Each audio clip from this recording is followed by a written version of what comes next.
menyaksikan Gus Idris dikubur hidup-hidup, tetapi masih bisa berceramah, bahkan keluar sehat walafiat. Mungkin banyak orang yang berpikir itu keajaiban, itu karomah, itu maunah. Tapi bagi saya, sama sekali bukan. Itu hal yang sangat wajar, sangat wajar. Kenapa? Coba Anda perhatikan, kuburan itu yang dilakukan oleh Gus Idris itu bukan untuk mengubur orang mati, memang untuk orang hidup. Kenapa begitu? Kayunya terlalu panjang, sehingga ujung atas kayu itu hampir nyentuh permukaan tanah. Artinya, ruangannya itu besar. Sudah itu ujung kayu bagian bawah itu ngepres di sisi kuburannya yang bagian bawah itu. Jadi dia ini, kayunya ini langsung nyilang pas seperti satu kotak dibagi dua gitu. Intinya seperti itu. Jadi seperti kotak kuburan itu dibagi dua. Sebagiannya itu diisi Gus Idrisnya, sebagian diisi tanah. Kalau Anda menguburkan jenazah dengan cara seperti itu, pasti keluar baunya. Kenapa? Karena tidak rapat. Jarak antara ujung kayu atas dengan permukaan tanah itu harusnya tinggi. Kenapa? Karena disitulah tanah akan menghalang baunya keluar. Kalau jaraknya terlalu tinggi ke atas, terlalu mepet ke permukaan tanahnya, otomatis tanah yang menutup itu tidak sempurna. Dia hanya menutup dari sampingnya, tapi dari bagian atasnya tidak terlalu tinggi.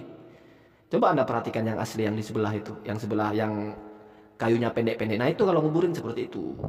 Kalau dikuburin dengan cara seperti itu dan masih bisa sehat walafiat keluar, ya mungkin masih lebih ajaib lah daripada dikuburkan seperti yang dilakukan Gus Idris itu. Kayunya terlalu panjang, seolah-olah satu kotak kuburan itu dibagi dua dengan silang yang sama, dengan penyilang kayu itu yang panjangnya itu terlalu panjang itu.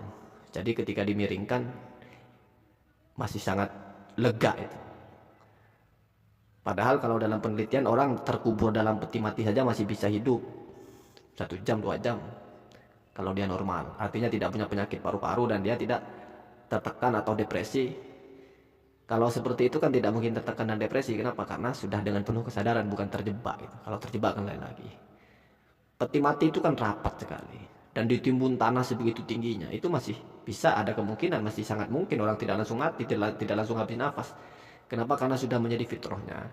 Setiap ada ruang, walaupun ruang itu kemudian ditutup, maka pasti di situ ada sisa oksigen.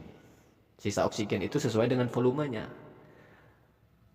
Orang normalnya 1 detik itu bernafas menghirup 0,5 liter oksigen lah kira-kira, atau berapa. Jadi tinggal dihitung berapa lama dia bisa bertahan hidup dan berapa sisa oksigen yang tersisa di situ. Kira-kira seperti itu ya. Ini bukan nyinyir, ini hanya agar kita tidak lebay gitu. Tidak menganggap ini keajaiban, oh ini sakti, dikubur nggak mati. Ya ini samalah dengan bertarung dengan dukun, ya nggak pernah kalah kalau dukunnya dukun palsu.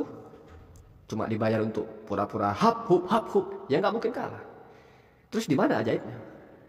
Sama dengan saya mematahkan besi, tapi besinya besi memang besi sulapak, apa ajaibnya? Saya membelah kelapa, tahu-tahu di dalamnya ada jarum, ada apa, tapi itu sudah dimasukkan sebelumnya, apa ajaibnya? Ini kan tipuan saja sebetulnya. Jadi intinya seperti itu. Semuanya memang disetting tidak untuk orang yang mati, tapi untuk orang yang hidup. Begitu juga misalnya orang bertarung dengan dukun. Kenapa menggunakan dukun palsu? Karena memang ini disetting agar sama-sama selamat. Kalau menggunakan dukun asli kebetulan kalah kan modar. Benar juga kata seseorang itu. Kalau pakai dukun asli brutal, habis kita. Jadi namanya dukun kan ilmunya itu ilmu gak kelihatan. Kalau memang dukun, jadi dia nggak akan pilih-pilih. Wah ini kusnya, ini kameramennya, ini krunya, wah ini lightingnya, ini jangan. Yang serang ini aja. Ya ada kali dukun begitu ya. Tapi ya mungkin ada. Mungkin ada. Saya nggak mau bilang itu dukun settingan. Enggak, untuk apa juga. Toh saya bilang settingan atau tidak, ya tetap kalau settingan ya settingan, kalau asli ya asli. Gitu saja kok repot.